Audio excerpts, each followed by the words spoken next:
Awesome welcome to awesome class. Triangle law, parallelogram law, polygon law, ये जो law है इसको कहते हैं वेक्टर एडिशन लॉ।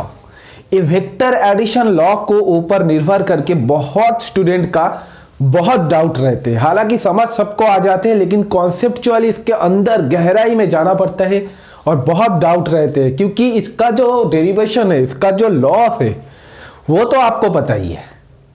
लेकिन हम जब न्यूमेरिकल करते हैं, हम जब एमसीक्यू करते हैं, जब नीट का, जेई का, आईआईटी का सवाल लगाते हैं, हमसे होते नहीं है क्योंकि हमारा कॉन्सेप्ट अधूरा हो जाते हैं। आज मैं आपको 100% गारंटी देता हूं, आज के बाद कोई डाउट नहीं रहेगा। बेसिकली आज हम लोग बात करेंगे ट्रायंगल्स लॉ लेके, नेक्स्ट पार्ट होगा पैरेललोग्राम्स लॉ, फिर होगा पॉलीगॉन लॉ। तो मैं 100% दावे के साथ वादा कर सकता हूं आज के बाद ट्रायंगल्स लॉ लेके एक भी डाउट आपका नहीं आएगा। और जब मैं एमसीक्यू करवाऊंगा आप खुद ब खुद ट्रायंगल्स लॉ लेके हर एमसीक्यू कर लेंगे। मेरे ऊपर डिपेंड होने का जरूरत नहीं है, क्योंकि मैं from zero to hero level तक ट्रायंगल्स लॉ का जितना कंटेंट है मैं बहुत गहराई से आपको पढ़ाऊंगा और आपका दिल में रख दूंगा ट्रायंगल्स लॉ एक्चुअली है क्या, इसका एक्चुअली रियलाइजेशन क्या है, इसका एक्चुअली विजुअलाइजेशन क्या है, इसका जो फीलिंग्स है, इसका जो फील है, इसका जो डेप्थ है, इसका जो अनुभव है, बारी बारी में आपको मैं समझाने वाला हूं। So welcome to our YouTube channel. मैं हूं वेस्टी, आप देख रहे हो मैथमेटिशियन रॉकी। मान लो ये आपका घर है, मान लो दिखाई दे रहा, ये आपका घर है, छोटा सा एक पॉइंट मार्क किया हुआ है, ये आपका घर है। मान लो ये आपका स्कूल है, मान लो ये कोई मंदिर है, मस्जिद है, कुछ भी चर्च है। अगर गॉड को मिलने जाओगे, भगवान से मिलने जाओगे तो मंदिर है, अल्लाह से मिलने जाओगे तो मस्जिद है, कुछ भी है, ठीक है। तो तीनों पॉइंट को मैं डिनोट किया। तुम्हारा प्लानिंग ये था भाई मैं पहले घर से स्कूल जाऊंगा, फिर स्कूल से मंदिर, मस्जिद या चर्च जाऊंगा। तो घर से आप स्कूल जा रहे हो तो आपका डायरेक्शन होगा इस तरफ, सिंपल। आप इधर ही डायरेक्शन करके जाओगे, ऐसा तो नहीं है आप उल्टा जाओगे, ऐसा तो नहीं होता है ना। फिर आपका प्लान हुआ है कि मैं स्कूल से पूजा अर्चना करने जाऊंगा मंदिर में, तो आप ऐसे ऊपर उठ गए तो आपका डायरेक्शन हो गया ये वाला। तो इसको कहते हैं वेक्टर डायरेक्शन, इसको कहते हैं गिवन वेक्टर। ये जो ब्लैक लाइन में लिखा हूं इसको कहते हैं गिवन वेक्टर, या कुछ क्वेश्चन अकॉर्डिंग टू वेक्टर, या कुछ भी एक वेक्टर है। मान लो इसका वैल्यू लेंथ है 3, मान लो इसका लेंथ है 3 मीटर। लेंथ होता है स्केलर, इसका लेंथ है 3 मीटर, इसका डायरेक्शन है इस साइड, यानी कि इसका वेक्टर रूप में लिखूंगा तो हम क्या लिखना है इसको, 3 वेक्टर। बात समझो। मान लो आपका स्कूल से आपका मंदिर का डिस्टेंस है 4 metre, 4 metre. Distance scalar quantity, कोई डायरेक्शन नहीं होता, लेकिन अब डायरेक्शन तो है इधर, मुझको इसी डायरेक्शन में जाना है। नहीं तो आप इसके जगह दूसरा कुछ भी चल सकते हो ना, 4 मीटर इधर भी तो जा सकते हो। तो इसका डायरेक्शन यानी कि इसको हम लिख सकते हैं 4 वेक्टर। बोलो, अब हमको बचपन में सिखाया गया है भाई 3 + 4 कितना होते हैं। बचपन में हमको सिखाया गया था 3 + 4 होते हैं 7, या रियल नंबर में सच में ही होते हैं, सिखाए क्या जाते हैं सच में होते हैं 3 + 4 = होते हैं 7। वेक्टर कहते हैं इधर नहीं, 3 + 4 = 7 नहीं होता। वेक्टर बोल रहे हैं 3 + 4 = होते हैं 5। अब एक क्या बात हुआ भाई, किसी कॉपी में आप लिख लिया 3 + 4 = 5, फिर आप चल गए भाई बाजार में, स्कूल में, मंदिर में, कुछ भी। आपका पापा घर पर आया, देखा बेटा लिखा 3 + 4 = 5, बोला बेटा को मैथ भी नहीं आता, देगा एक रख के। तो ये चीज समझाने के लिए, ये चीज आपको पापा को समझाने के लिए एक नोटेशन यूज करना पड़ेगा, जिसका मतलब है हाँ भाई 3 + 4 तो 7 ही होता है, 3 + 4 5 नहीं होता, लेकिन वेक्टर में होते हैं।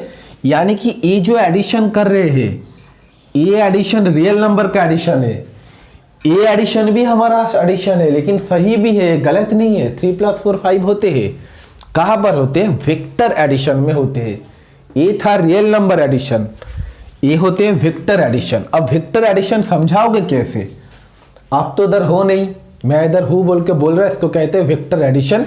इसका ऊपर एक मार्क कर दो, बस आपका पापा समझ जाएगा कि ये वेक्टर एडिशन है, रियल नंबर का एडिशन नहीं। 3 रुपया + 4 रुपया दे दिया, 7 रुपया हो गया, वेक्टर एडिशन है। जहां पर 3 + 4 = 5 होते हैं। कंडीशन क्या है? कंडीशन है इधर 90 डिग्री होना चाहिए, ये 90 डिग्री होना चाहिए, तभी जाके 3 + 4 = 5 होगा। डिग्री अगर चेंज कर दोगे 3 + 4 = 6 भी हो सकता है, 10 भी हो सकता है, कुछ भी हो सकता है, 8 भी हो सकता है, कुछ भी हो सकता है, ठीक है। 10 नहीं होगा, 5 6 7 या कुछ भी हो सकता है, ठीक है। 1 हो सकता है, 2 हो सकता है, दिखाऊंगा मैं, समझाऊंगा कैसे क्या हो रहा, ठीक है। तो ये 5 कैसे आते हैं? फिलहाल मान लो आपका वेक्टर का जो मैं क्या बोला, ए भी सही है, इसको कहते हैं वेक्टर एडिशन लॉ। तो वेक्टर एडिशन लॉ में 3 चीज आते हैं, एक होता है ट्रायंगल्स लॉ, एक होता है पैरेललोग्राम्स लॉ, एक होता है पॉलीगॉन्स लॉ। बेसिकली आज हम लोग बात करने हैं वेक्टर का लेक्चर नंबर 5 होगा ना, 1 2 3 4 5, और बात कर रहे हैं ट्रायंगल्स लॉ। तो हम लोग बचपन में एक रूल सीखा था, जिस रूल को बोलते हैं पिथागोरस थ्योरम, पाइथागोरस थ्योरम। एक दिन आपका मूड हुआ, आपका घर है ये वाला, आप बोला कि मैं स्कूल नहीं जाऊंगा, मैं जाऊंगा डायरेक्ट मंदिर में, डायरेक्ट मस्जिद में या डायरेक्ट चर्च में। तो आप क्या करोगे? थोड़ी ना इतना घूम के जाओगे, नहीं घूम के जाओगे, आप डायरेक्ट जाओगे। कैसे जाओगे? आप ऐसे जाओगे, ऐसे जाओगे, हुआ नहीं, लाइन टेढ़ा हो गया मेरा, बीच में चाय पीने लग गया बेटा, ऐसे जाओगे, पहुंच गया आप। तो आप जब ऐसे जाओगे आपका डायरेक्शन रहेगा इस साइड। देखो अब एक चीज बहुत अच्छे से देखो, मैं आपको डिटेल्स में बारी बारी में समझा रहा हूं। इसका डायरेक्शन था सेम, एंटी क्लॉकवाइज, लेकिन इसका डायरेक्शन है क्लॉकवाइज। अगर पिक्चर इस तरफ ऐसे घुमा देता तो इसका डायरेक्शन होता क्लॉकवाइज, वो होता एंटी क्लॉकवाइज। जो भी है बात वो नहीं है क्लॉकवाइज एंटी क्लॉकवाइज, बात है इसका जो डायरेक्शन है। 2 लाइन को क्या कहते हैं? 2 लाइन को कहते हैं गिवन वेक्टर। ये जो 2 लाइन है, ये जो 2 लाइन है, इसको हम लोग बोलेंगे गिवन वेक्टर, जो आपको दे देगा गिवन वेक्टर। देखो गिवन वेक्टर का डायरेक्शन सेम है, ऐसे करके जा रहा फिर ऐसे करके, लेकिन ये जो वेक्टर है इसका डायरेक्शन अलग हो गया, ऐसे हो गया। इसका डायरेक्शन ये भी तो हो सकता था ना, तब सुंदर लगता, देखने में सुंदर लगता, एक लड़की को देखा तो अच्छा लगा। बात ऐसा नहीं है, बात है इसका ऑपोजिट डायरेक्शन हो गया। इसका जैसा डायरेक्शन था इसका डायरेक्शन ऑपोजिट हो गया। तो पहले बारी में आपको जाना था कितना? 3 सेंटीमीटर 4 सेंटीमीटर, टोटल कितना कवर किया? 7 सेंटीमीटर, सॉरी 7 मीटर। आप अभी आपको कितना कवर करना पड़ रहा? 5 सेंटीमीटर। 5 कैसे आया? पाइथागोरस थ्योरम यूज करके। क्या होते हैं? इसको कहते हैं हाइपोटेनियस, याद है ना? इसका वैल्यू क्या होता है? √ऑफ बेस स्क्वायर यानी कि 3 square plus height square 4 square यानी कि 3 3 जो 9 प्लस 16 यानी कि √25। 25 का रूट होते हैं 5। देखो 5 आया। तो ये चीज होते हैं वेक्टर एडिशन, इसलिए इसको कहते हैं वेक्टर एडिशन। बोलो बात इतना दूर समझी हो? अभी तक मैं वेक्टर का कुछ कॉन्सेप्ट नहीं लगाया, क्योंकि पिथागोरस थ्योरम से आज तक क्लास 10 तक हम लोगों का काम चल जा रहा था। डाउट कहां पर हुआ? डाउट यहां पर आया सबसे पहले हमारे जिंदगी में, सर ये एंगल 90 डिग्री नहीं होता तो क्या होता? तब तो पिथागोरस थ्योरम नहीं रहता, तब हम लोग ए वाला लेंथ कैसे यूज करते? अच्छा, और एक चीज बता दूं, मान लो ये जो 3 सेंटीमीटर लिखा है इसका नाम दे दो ए वेक्टर। ये जो नीचे 3 वेक्टर का जगह ये क्वेश्चन में तो 3 नहीं हो सकता, दूसरा कुछ भी हो सकते हैं, 5 हो सकता, 8 हो सकता, 9 हो सकता, कुछ भी। और इसका नाम दे दो बी वेक्टर। ये जो 4 वेक्टर लिखा है इसका नाम दे दो बी वेक्टर। इसको नाम दे दो ए वेक्टर, इसको नाम दे दो बी वेक्टर। तो ये जो 2 है गिवन वेक्टर रहेगा, और ये जो ऑपोजिट डायरेक्शन में जा रहा, ये जो ऑपोजिट डायरेक्शन में जा रहा इसको कहते हैं रिजल्टेंट वेक्टर। रिजल्टेंट वेक्टर, इसको कहते हैं रिजल्टेंट वेक्टर। क्या कहते हैं? रिजल्टेंट वेक्टर, यानी कि अल्टीमेटली क्या रिजल्ट आ रहा। ये जो 5 वेक्टर आ रहा इसका नाम दे दो आर वेक्टर। तो इधर से मेरा वेक्टर एडिशन क्या कह रहा, A vector plus B vector equal to R vector, यानी कि मेरा अल्टीमेटली रिजल्ट आ रहा R vector equal to A vector plus B vector. ये कंडीशन सबके लिए सही है। अब आर का वैल्यू कभी 5 आ सकता है, कभी 2 आ सकता है, कभी 3 आ सकता है, कुछ भी आ सकता है यार। ए और बी तो गिवन रहेगा क्वेश्चन में। डेफिनेशन भी कैसे बनाना है मैं बोल दूंगा। कोई भी किताब आपको पढ़ने का जरूरत नहीं है। मैं बार बार बोला कोई भी किताब मत खरीदो बाजार उजार से XYZ। मैं इतना PDF दूंगा कि आप करके खत्म नहीं कर पाओगे। मैं क्लास 12 का डुअल नेचर पढ़ा रहा, उधर भी मैं डी ब्रॉगली से नहीं दे दिया PDF। 70 सवाल दिया खाली डी ब्रॉगली से। अभी तो आइंस्टाइन का फोटो इलेक्ट्रॉनिक इफेक्ट बाकी है, बहुत कुछ बाकी है। ठीक है, चलो बैक ऑन द टॉपिक।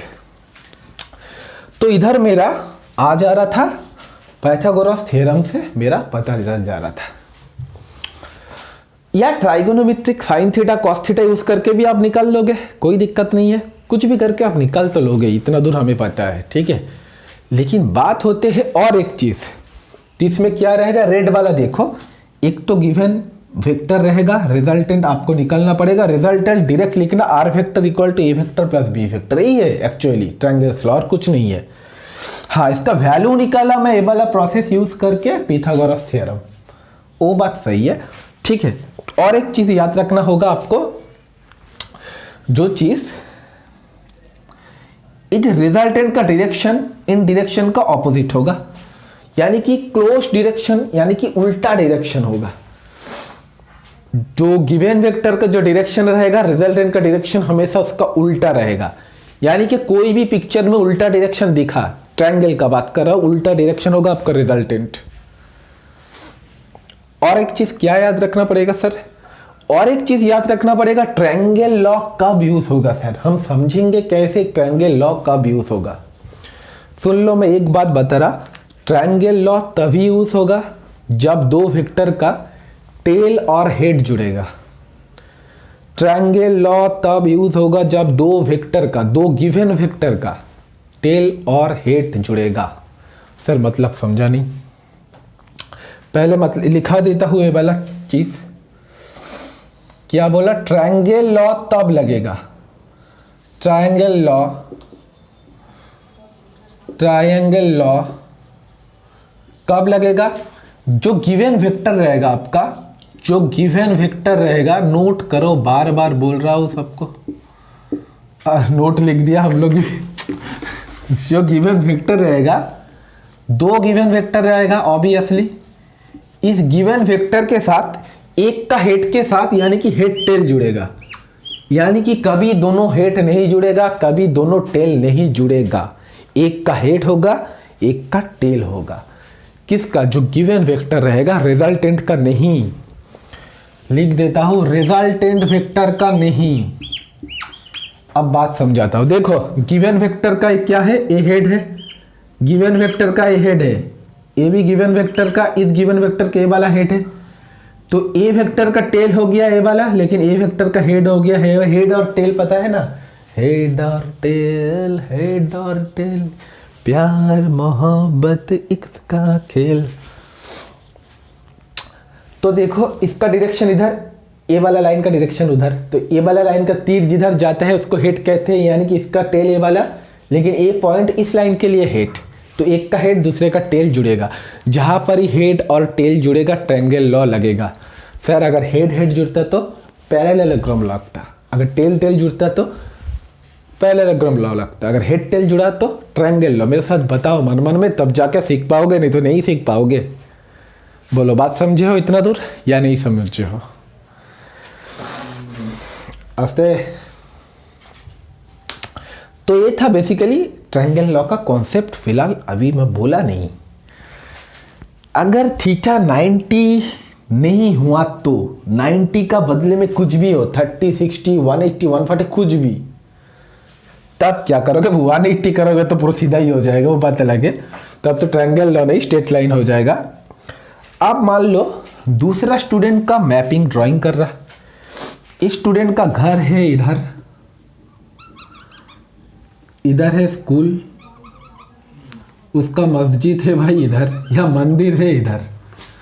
अब देखो मजा आएगा, अब देखो मजा आएगा। पहले घर से गया स्कूल, चलो, यानी कि इस तीर का इधर हेड है, इधर टेल है।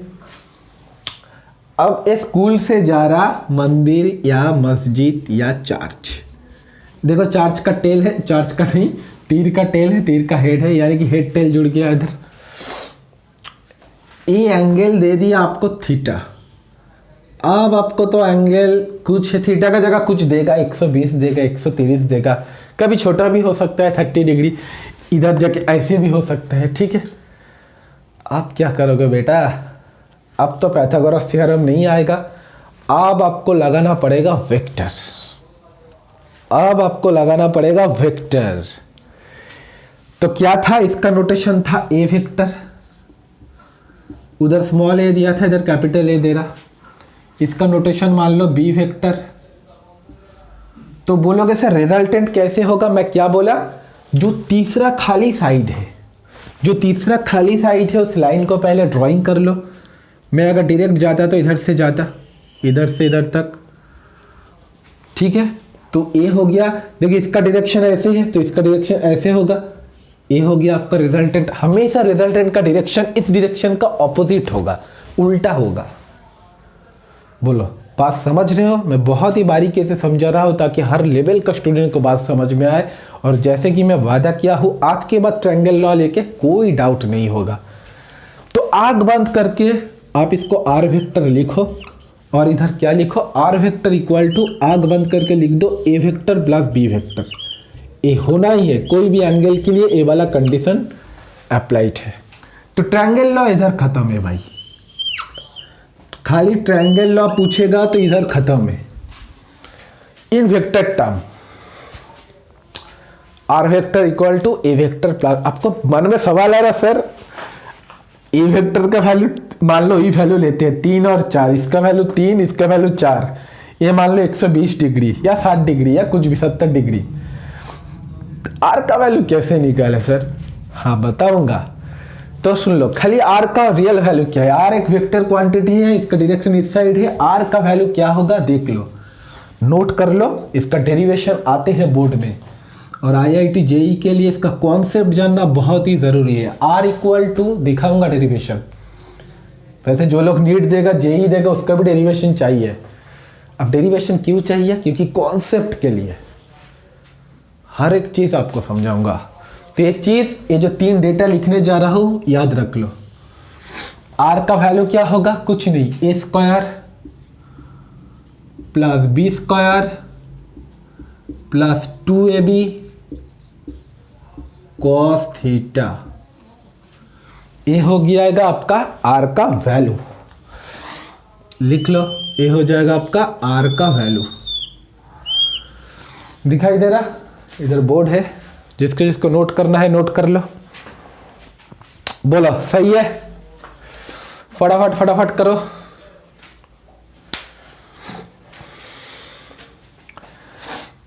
अब बोलेगा सर ये क्या है?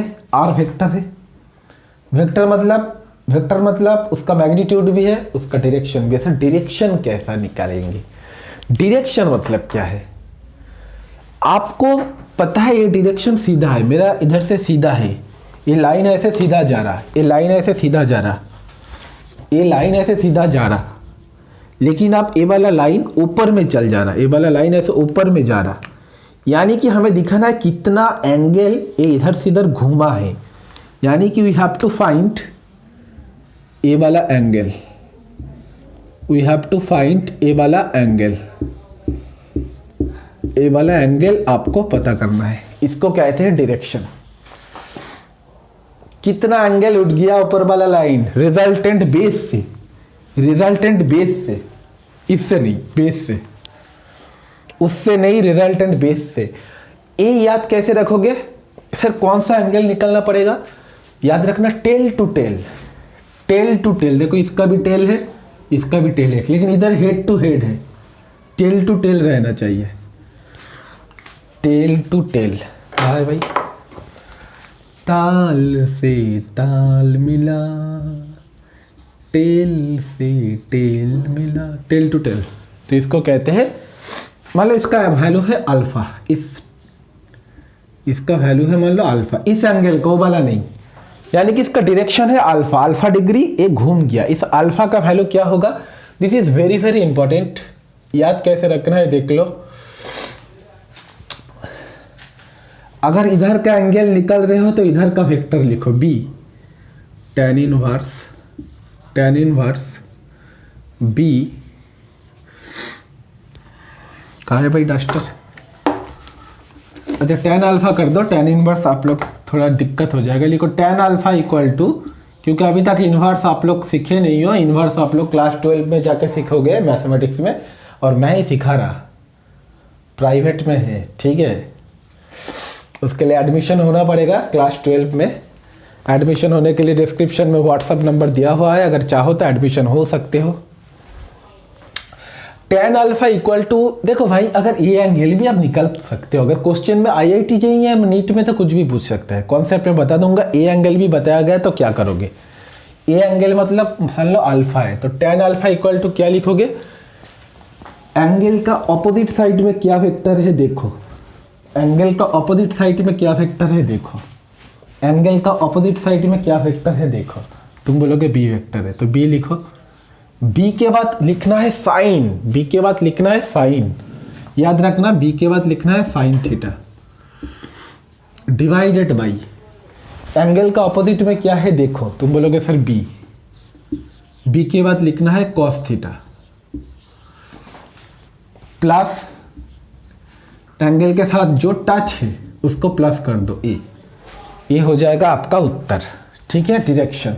फिर अल्फा क्या होते हैं, क्लास 12 का होता है, बोल दे रहा, tan इनवर्स उधर लेके जाना पड़ता है, अभी नहीं चाहिए, मैं जो कराऊंगा ऐसे ही, वैसे मैं रूपा कॉन्सेप्ट लगा के कोई भी सवाल करा दूंगा, आप भी बोलोगे आदमी कमाल का है। यानी कि फिलहाल तो ये 3 आपको याद रख लो। अब इस तीनों का मैं डेरिवेशन करने जा रहा हूँ, दोनों का, ये तो लॉ है, ये तो डायरेक्ट लॉ है, यानी कि एक बाइनरी ऑपरेशन कहते हैं इसको, जैसे हम लोग बचपन में सीखे थे ना, अभी बोला 2 3 + 4 7। अब इसका प्रूफ क्या है भाई, ये तो बाइनरी ऑपरेशन है, वैसे ही 3 + 4 = 5 एक बाइनरी ऑपरेशन है, वेक्टर अलजेब्रा। एंगल बदल दोगे तो चेंज हो जाएगा, इधर अगर 30 डिग्री रखोगे तो इधर बैठा दो वैल्यू 3² + 4² 2 × 3 × 4 × cos 30, कर सकते हो ऐसे, कोई दिक्कत नहीं है। जो भी है, बैक ऑन द टॉपिक। तो हमें फिलहाल क्या याद रखना पड़ेगा, इस आर का वैल्यू और इस आर का डायरेक्शन। अगर आपको पूछता भाई इस एंगल निकालो, अगर आपको पूछता कल ए वाला एंगल निकालो, मान लो ए वाला एंगल है बीटा, तो आप क्या करते, tan बीटा इक्वल टू, मैं दिखा दे रहा लेकिन ये लॉ नहीं है, इसका ऑपोजिट में कौन है, इसका ऑपोजिट में कौन है, ए साइन थीटा, ऊपर में ये साइन थीटा लिखा है तो नीचे आंख बंद करके ये कॉस थीटा लिख दो। एंगल के साथ क्या जुड़ा है, बीटा जुड़ा है, बी वेक्टर, तो बी लिख दो। बेसिकली वो एंगल आज तक तो कभी पूछा नहीं है, ठीक है, तो आपको चाहिए भी नहीं, क्यों नहीं चाहिए, एक ट्रिक सुन लो, ट्रिक सुनी, बहुत मामूली सा चीज़ भाई, इधर से अल्फा आप निकाल लो, कोई इधर से मान लो tan अल्फा का वैल्यू आया √3, tan अल्फा का वैल्यू √3 मतलब क्या है, अल्फा इक्वल टू 60 डिग्री। ये एंगल आपको दिया रहेगा, दोनों एंगल का ऐड कर दो, तीनों एंगल मिला के कितना होता, 180 होता, 180 से माइनस कर दो, मैं करवाऊंगा MCQ, टेंशन मत लो, मैं सब करवाऊंगा, बेहतरीन टाइप जेईई का जितना टाइप में MCQ आते हैं सब टाइप में दे दूंगा आप लोगों को, उससे बाहर का सवाल आएगा नहीं, ये भी मैं एक ऑनलाइन प्लेटफॉर्म में गारंटी दे रहा। चलो सही है, तो मैं इसको मैं मिटा दे रहा, उसको रखने दो, अब प्रूफ करूंगा। क्या प्रूफ करूंगा भाई, ये आर का इक्वेशन और ये अल्फा का इक्वेशन अब हम लोग प्रूफ करेंगे। उस साइड में मिटा दे रहा, नोट करो फटाफट, वीडियो को पॉज करके नोट करो। टाइम है 7:10। लाइव प्रीमियम चल रहा है, रियल लाइफ नहीं। इसको रियल लाइफ नहीं कहते, इसको कहते हैं लाइव प्रीमियर। समझिए, जो लोग सोच रहे हो रियल लाइफ है, सर को कमेंट करूंगा सर उत्तर देगा, ऐसा नहीं है। रियल लाइफ कराता हूँ, ठीक है, गूगल मीट में हफ्ते में 1 दिन एडमिशन स्टूडेंट लोगों का। चलो मैं इसको हटा दे रहा। तो उम्मीद करता हूँ ये चीज़ आपको याद रखना है। क्या क्या रिजल्टेंट का डायरेक्शन हमेशा ऑपोजिट होते हैं ट्रायंगल लॉ में। ट्रायंगल लॉ में 2 given vector head to tail जुड़ते हैं, ठीक है। और क्या क्या बोला, और कुछ नहीं चाहिए। तो पहले डेफिनेशन बना लेते हैं। डेफिनेशन आप देखो, IIT JEE नीट में तो डेफिनेशन तो आएगा नहीं, लेकिन क्वेश्चन आ सकता है which is the definition of vector. चारों ऑप्शन रहा, बोला कौन सा ऑप्शन सही है, चारों में ही चल अलग अलग डेफिनेशन दे दिया। तो किताब में पढ़ के एक जाओगे, डेफिनेशन एक देगा, तो उससे बेहतर है हम खुद समझ के डेफिनेशन लिख लेते हैं, ठीक है। बोलो बात समझ में आया? वीडियो पॉज हो गया था, सॉरी। तो हम लोग डेफिनेशन कैसे लिखेंगे? सबसे पहले क्या दिया हुआ था? सबसे पहले आप घर से स्कूल जा रहे थे, स्कूल से मंदिर मस्जिद जा रहे थे, यानी कि ए वेक्टर और बी वेक्टर, यानी कि कोई 2 गिवन वेक्टर दिया रहा था। ये 2 वेक्टर क्या है? ये 2 वेक्टर को रिप्रेजेंट कौन कर रहा? ये 2 वेक्टर को रिप्रेजेंट कौन कर रहा? खुद सोचो। एक ट्रायंगल कर रहा है, और सोचो ट्रायंगल का क्या कर रहा है, ट्रायंगल का कौन सा पार्ट ये 2 वेक्टर का रिप्रेजेंट कर रहा? एक साइड, 2 नंबर साइड। तो कोई भी ट्रायंगल का 2 साइड अगर गिवन वेक्टर को रिप्रेजेंट करे, तो तीसरा जो साइड होगा वो रिजल्टेंट को रिप्रेस करेगा, रिजल्टेंट को रिप्रेजेंटेशन करेगा, बट ऑपोजिट डायरेक्शन में करेगा। तो देखो मैं कैसे लिख रहा हूँ, खुद इसको देख देख के। मैं पिक्चर देख के डेफिनेशन लिखूंगा, बुक देख के नहीं, नेट देख के नहीं। आप भी पिक्चर देख के डेफिनेशन बना सकते हो। देखो पेन ठीक है, चलो। अच्छा, वेक्टर का नॉन जीरो होना पड़ेगा। इसका वैल्यू अगर 0 हो गया मतलब आप घर में ही बैठे हो, ऐसे नहीं चलेगा। If 2 non zero vector, if 2 non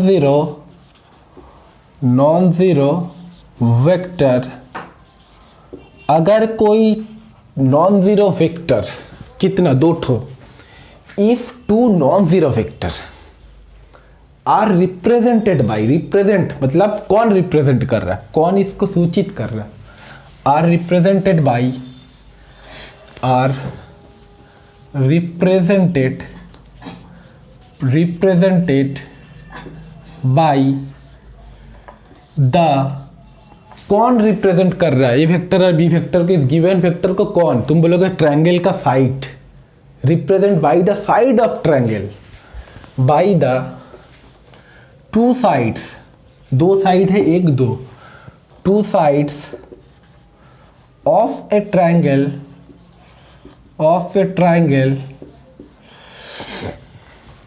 taken in same direction. देखो ये ऐसे करके जा रहा, फिर ऐसे करके, डायरेक्शन सेम है, ये भी लिखना होगा taken in same direction. Definition हर एक चीज ड्राइंग देख के लिखो, टेकन इन सेम डायरेक्शन, जा रहा, taken in same direction, taken in same direction या सेम डायरेक्शन, कॉमा, देन उसका रिजल्टेंट, इसके बाद उसका रिजल्टेंट, यानी कि ये वाला रिजल्ट, अल्टीमेटली रिजल्ट, इधर से इधर तक पहुंचा, घूम के पहुंचा, आप सीधा जाओगे, ultimately result, then their resultant, then their resultant will be represented by, करेगा, will be represented by the, कौन सा? ये जो थर्ड साइड है ट्रायंगल का 2 साइड हो गया, 1 नंबर 2 नंबर। थर्ड साइड, सिर्फ थर्ड साइड लिखने से नहीं होगा। कौन रिप्रेजेंट कर रहा है? Resultant will be represented by the third close side. Close क्यों बता रहा? क्योंकि अगर नहीं रहता तो ट्रायंगल खाली रहता। इसको देख के ट्रायंगल को बंद कर दिया, यानी कि ट्रायंगल क्लोज हो रहा, यानी कि third close side. Third close side, third THIRD, third close side,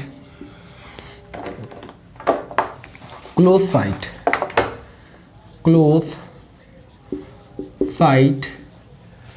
इधर क्या था? इन द सेम डायरेक्शन था। देखो इन द सेम डायरेक्शन, अब क्या लिखूंगा?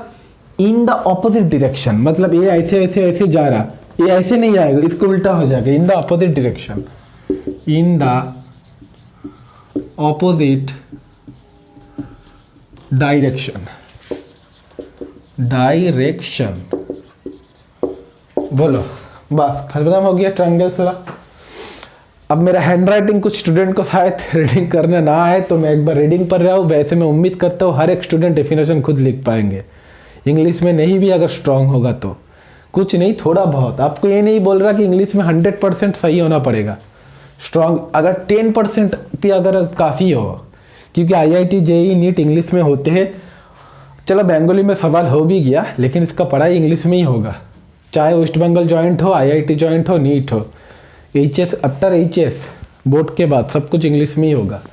तो मैं रीडिंग कर रहा, if two non zero vector are represent by the two sides of triangle in taken same order, comma, अगर दो वेक्टर कोई ट्रायंगल का 2 साइड से डिनोटेट हो रहा, सूचित हो रहा, रिप्रेजेंट हो रहा in the same direction, then उसका रिजल्ट इसी ट्रायंगल का तीसरा, थर्ड क्लोज साइड, तीसरा जो साइड इसको बंद कर रहा उसी साइड को रिप्रेजेंट करेगा इन द ऑपोजिट डायरेक्शन।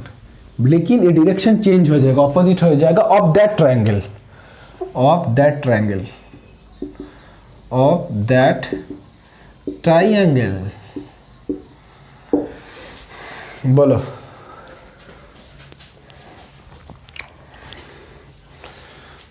बोलो, समझ में आ रहा? हम अच्छे लग रहे? ऑसम लग रहे? चलो ऑसम। तो ये था ट्रायंगल्स लॉ। अब हम लोग देखेंगे इसका डेफिनेशन। ये जो रिजल्ट आया, आया कैसे? ये जो रिजल्ट आया, आया कैसे? अच्छा चलो मैं हटा दे रहा, ठीक है।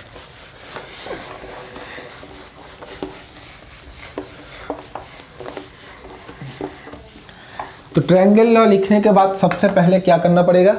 एक ड्राइंग करना पड़ेगा। क्या ड्राइंग करना पड़ेगा? हमें निकालना क्या है? हमें सर R निकालना है, R।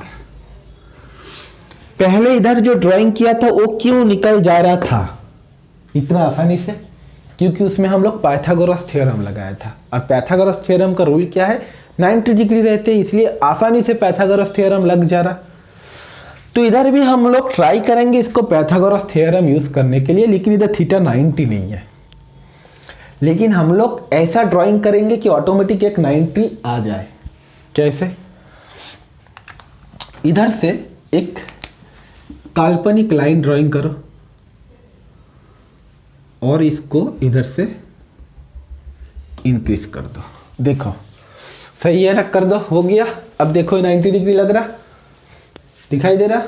चलो सही है, करो फटाफट।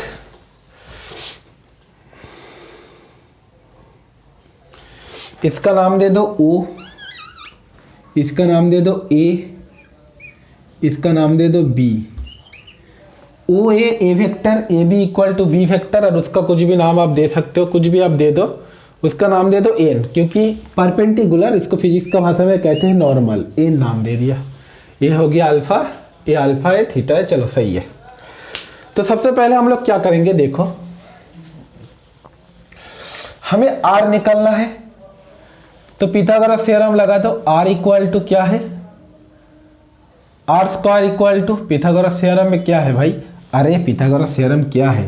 ये हाइपोटेनियस है, ये क्या है? परपेंडिकुलर है, बेस है। क्या था? Hypotenuse square equal to perpendicular square equal to base square, यानी कि hypotenuse equal to under root of perpendicular square plus base square, यही तो पिथागोरस थ्योरम है। जो पहला वाला है वो वाला लिख लो। तो क्या लिखूंगा,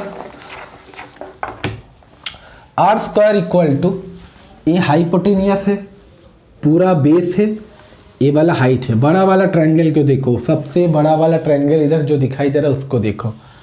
हाइपोटेनियस का वैल्यू क्या है, आर। तो क्या लिखूंगा, आर स्क्वायर इक्वल टू क्या होते हैं, बेस स्क्वायर, बेस क्या है, ओ एन। तो क्या होगा, ओ एन का स्क्वायर प्लस हाइट स्क्वायर क्या होगा, बी एन या एन बी, बी एन का स्क्वायर, बी एन का स्क्वायर। बोलो इतना दूर बात समझे हो या नहीं समझे हो, पहले हमको बताओ। ठीक है, अब हम लोग ओ एन का वैल्यू कैसे निकाले सर, ओ एन का वैल्यू कैसे निकाले, इसके लिए आपको जानना पड़ेगा वेक्टर का lecture number 1, angle between two vector. Vector का lecture number 1, angle between two vector आपको जानना पड़ेगा, नहीं तो नहीं होगा भाई। एंगल बिटवीन टू वेक्टर का एक इंपॉर्टेंट सा टर्म मैं पढ़ाया था। एंगल बिटवीन वेक्टर किसको कहते हैं, अगर दो वेक्टर टेल टू टेल जुड़ते हैं या हेड टू हेड जुड़ते हैं उसको कहते हैं। मैं फिर एक बार बता रहा, एंगल बिटवीन टू वेक्टर किसको कहते हैं, एंगल बिटवीन टू वेक्टर किसको कहते हैं। जो लोग नहीं देखे हो पार्ट 1 मैं फिर से बोल रहा हूँ, देखो, फिर जाके देखो। दो वेक्टर अगर टेल से टेल जुड़ा, ताल से ताल मिला, ए टेल है और ढक्कन वाला मान लो हेड है, टेल टू टेल होगा तो एंगल कहलाएगा, या हेड टू हेड होगा तो एंगल कहलाएगा, नहीं तो नहीं कहलाएगा। यानी कि इधर जो थीटा दिया हुआ है ये एंगल ऑफ वेक्टर नहीं है, लेकिन ये जो थीटा है एंगल ऑफ वेक्टर है। मतलब ये थीटा नहीं था, दूसरा कुछ था, थीटा 1 था मान लो। यानी कि दिया रहेगा आपको ये एंगल, लेकिन ये एक्चुअली वेक्टर का एंगल नहीं है। सर बोलोगे क्यों नहीं है, अभी तो बोला ट्रायंगल लॉ कब यूज होता है, हेड टेल, यानी कि ये हेड टेल है, इसका हेड है, इसका टेल है, यानी कि ये थीटा 1 नहीं है। ट्रायंगल का लॉ, ट्रायंगल का एंगल टेल टू टेल होगा या हेड टू हेड होगा, किंतु ट्रायंगल लॉ में तो हेड टू टेल मिला हुआ है। देखो ना भाई, इसका डायरेक्शन इधर है, यानी कि इस लाइन का ये वाला हेड है, इसका टेल है, इसका डायरेक्शन, इसका हेड है, इसका टेल है, तो इधर हेड टू टेल मिल गया, तो एंगल नहीं बन सकता।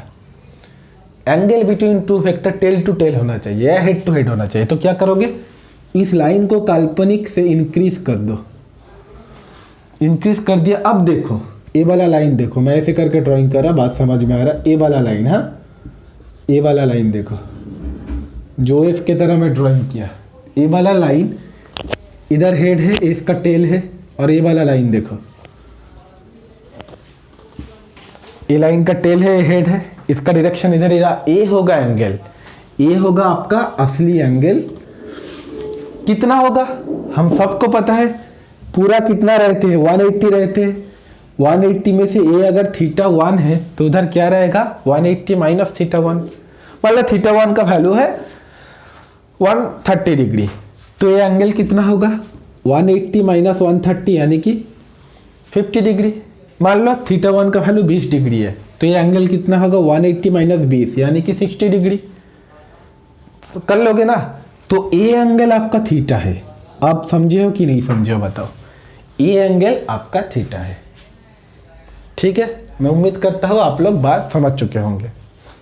नेक्स्ट, तो इधर से हम लोग क्या लिखेंगे, आर स्क्वायर इक्वल टू, देखो ओ एन का वैल्यू पता नहीं है, इधर ओ एन का वैल्यू बैठाना पड़ेगा हमें। ओ एन का वैल्यू पता नहीं है, लेकिन ओ ए का वैल्यू पता है। तो ओ एन को हम लोग तोड़ के लिख सकते हैं, ओ ए प्लस ए एन। ये पूरा ओ एन जो है, ये जो पूरा ओ एन है इसको टूट टूट के लिखेंगे, ओ ए प्लस ए एन। मैं ही बोल रहा, क्या मैं ओ एन के जगह लिख सकता हूँ ओ ए प्लस ए एन? तो आप बोलोगे हाँ सर लिख सकते। अरे भाई ऐड करोगे तो ओ एन ही तो आ जाएगा, ऊपर में क्या था, स्क्वायर था। बी एन का जगह बी एन ही लिख दो, बी एन का भी तो वैल्यू पता नहीं है हमको। ठीक है, बोलो इतना दूर समझे हो कि नहीं। आर स्क्वायर इक्वल टू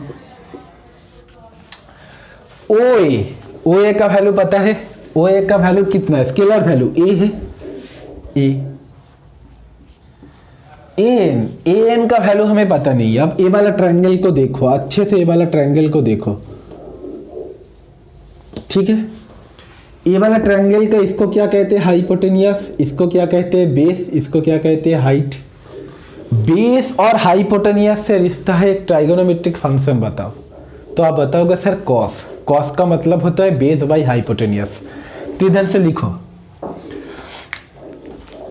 इससे लिखता हो कॉस थीटा इक्वल टू क्या होते हैं, तो आप बोलोगे sir base by hypotenuse. Base क्या है, ए एन, बेस क्या है, ए एन। छोटा वाला ट्रायंगल देखो, छोटा वाला triangle cos theta equal to base by hypotenuse, hypotenuse क्या है, बी, बी। अब बोलोगे कुछ स्टूडेंट तो बोलेगा सर वेक्टर से हम क्यों नहीं दे रहे, अरे भाई ये तो स्केलर वैल्यू ले रहा, वेक्टर तो इसका तो रिजल्ट ए वाला ही है, ओरिजिनल ट्रायंगल। तो मैं स्केलर फॉर्म, आर का स्केलर ए वाला है, आर का डायरेक्शन ए वाला है, टोटल मिला दो के ए वाला है, ठीक है। यानी कि इधर से ए एन का अगर वैल्यू पूछेगा तो आप क्या लिखेंगे, B cos theta, B cos theta. तो इधर से ए एन का वैल्यू क्या लिखेंगे, B cos theta, B cos theta का होल स्क्वायर। बी एन का वैल्यू सिमिलरली, ये छोटा ट्रायंगल के देखिए, ए है हाइपोटेनियस, ए है हाइट, हाइट और हाइपोटेनियस देखे कौन सा ट्राइगोमेट्रिक फंक्शन है, आप बोलोगे सर साइन है, sine theta equal to height by hypotenuse. तो इधर लिखो sine theta equal to height क्या है, बी एन, हाइपोटेनियस क्या है, बी। तो इधर से बी एन का वैल्यू क्या हो जाएगा, B sine theta, B sine theta. तो इधर मैं वैल्यू पुट कर देता हूँ बी साइन थीटा का होल स्क्वायर। इतना तो नोट करो, इतना तो नोट करो। सभी जगह ट्रायंगल लॉ को ना पता नहीं 8 मिनट में 9 मिनट में ख़त्म कर देते, लेकिन मैं पूरा डेट में आपको समझा रहा हूँ, इसके बाद कभी ज़िंदगी में आपका डाउट नहीं आएगा, ठीक है। अब इसका स्क्वायर वाला जो है इसको तोड़ दो, क्या होगा, ए प्लस बी होल स्क्वायर का फॉर्मूला, ए स्क्वायर प्लस टोटल बी है पूरा, इसको पूरा एक्स प्लस वाई, ये मान लो पूरा वाई है, तो वाई स्क्वायर यानी कि B square cos square theta plus 2ab, 2ab 2xy होता है ना, X square plus Y square 2xy, 2xy। इधर क्या है, B square sine square theta लिख दो, B square sine square theta, ठीक है। बोलो समझे हो कि नहीं, बस और कुछ नहीं है। इधर नीचे वाला लाइन में हटा दे रहा, जिसका नोट नहीं हुआ वीडियो पॉज करके नोट करो। तो R square equal to A square को रखो इधर, देखो इधर क्या है, बी स्क्वायर कॉस स्क्वायर, इधर क्या है, B square sine square, B square common लो तो क्या बचेगा, इधर से साइन स्क्वायर, इधर से क्या बचेगा, कॉस स्क्वायर, फिर क्या है इधर plus 2ab cos theta, 2ab cos theta. अब कैलकुलेशन और कुछ नहीं है, ab कॉस थीटा। बताओ sine square plus cos square equal to क्या होते हैं, आप बोलोगे 1 होते हैं, यानी कि जो टोटल पार्ट दिख रहा इसका वैल्यू 1 है, तो क्या होगा ultimately, R square equal to A square plus B square plus, ये तो 1 हो गया यानी कि B square plus 2ab cos theta. R square का वैल्यू अगर ए वाला हुआ तो आर का वैल्यू क्या होगा, इसका रूट हो जाएगा, A square plus B square plus 2ab cos theta, 2ab cos theta.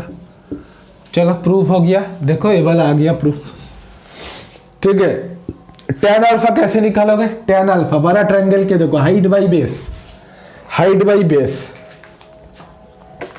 इधर करना, तो वैसे तो मैं आपको बता ही दिया याद कैसे रखना है। tan अल्फा इक्वल टू क्या होगा, हाइट बाई बेस bn, ये वाला bn by o n, bn by o n, B N का वैल्यू क्या है, B sine theta. B N का वैल्यू क्या है, B sine theta, B sine theta. O N का वैल्यू क्या है, ओ एन का कहाँ है भाई, ओ एन, ओ एन का वैल्यू क्या है, वाला total A plus B cos theta. अरे 45 मिनट हो गया था, वीडियो अपने आप बंद हो गया था, ठीक है।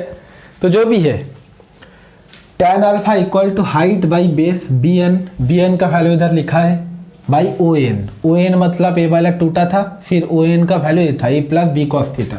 तो इधर क्या लिखना है, ए प्लस बी कॉस थीटा, ए प्लस बी कॉस थीटा, ठीक है।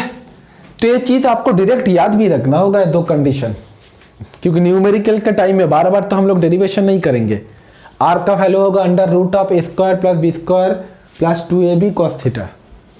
tan अल्फा का वैल्यू क्या है, अल्फा का ऑपोजिट में देखो क्या है, बी वेक्टर है, बी वेक्टर, बी के साथ साइन जोड़ दो, उसी बी के साथ कॉस जोड़ के नीचे लिख दो, बाकी जो बाकी है लिख दो। अगर ये एंगल पूछता तो इसका ऑपोजिट वाला ए साइन थीटा लेते, फिर नीचे ए कॉस थीटा, फिर बी जोड़ देते, ठीक है।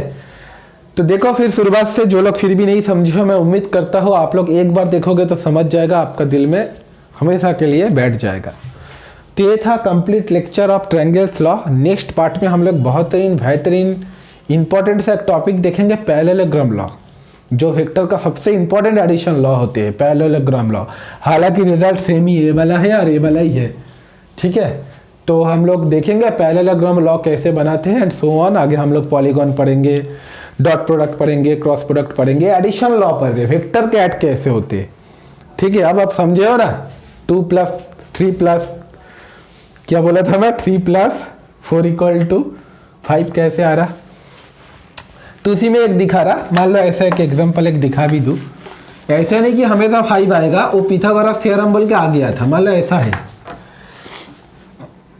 ये 2 है, ये 3 है, ये 3 है, ये 4 है मान लो, ठीक है। इसका वैल्यू देके रखा है आपको 120, ये डायरेक्शन। अब तो पिथागोरस थ्योरम नहीं लगेगा, क्या करोगे, मान लो इसका वैल्यू r है, वेरी इजी। तो r equal to A square plus B square plus 2ab cos theta, ठीक है। यानी कि under root of A square यानी कि 3 स्क्वायर मतलब 9, बी स्क्वायर मैंने 4 स्क्वायर मतलब 16, 2ab मैंने 4 3 जा 12, 12 2 जा 24 कॉस थीटा। थीटा का जगह 120 मत बैठाना, क्योंकि ये वेक्टर का एंगल नहीं है, क्योंकि इधर हेड टू टेल जुड़ा हुआ है, इसको इधर इंक्रीज करना पड़ेगा। ये होगा एंगल, टोटल कितना है 180 है, उनमें से 120 चला जाएगा तो कितना बचा 60। कॉस 60 का वैल्यू क्या होते हैं, कॉस 60 का वैल्यू होते हैं 1/2, यानी कि 24 को 2 से डिवाइडेड यानी कि 12। तो कितना होते हैं 9 + 16 25, 25 + 10 35, 37 √37। तो इधर आंसर क्या आ रहा है, इधर अगर आपको कोई पूछा 3 वेक्टर + 4 वेक्टर तो आपका उत्तर आएगा √37 वेक्टर, ठीक है। उधर जैसा 5 वेक्टर आ रहा क्योंकि उधर 90 डिग्री था, उधर 90 डिग्री था, 3 स्क्वायर + 4 स्क्वायर। आप बोलोगे सर उधर ये वाला करके दिखाओ, चलो करके दिखाओ। 3 स्क्वायर + 4 स्क्वायर 2ab + 2 × 3 × 4 क्या है cos 90। अरे भाई अगर a 90 होगा तो ये भी तो 90 होगा, पूरा 100 है। cos 90 का वैल्यू होता है 0, तो ये वाला पोर्शन पूरा 0 हो गया। बचा क्या 9 + 16 यानी कि √25 का वैल्यू 5।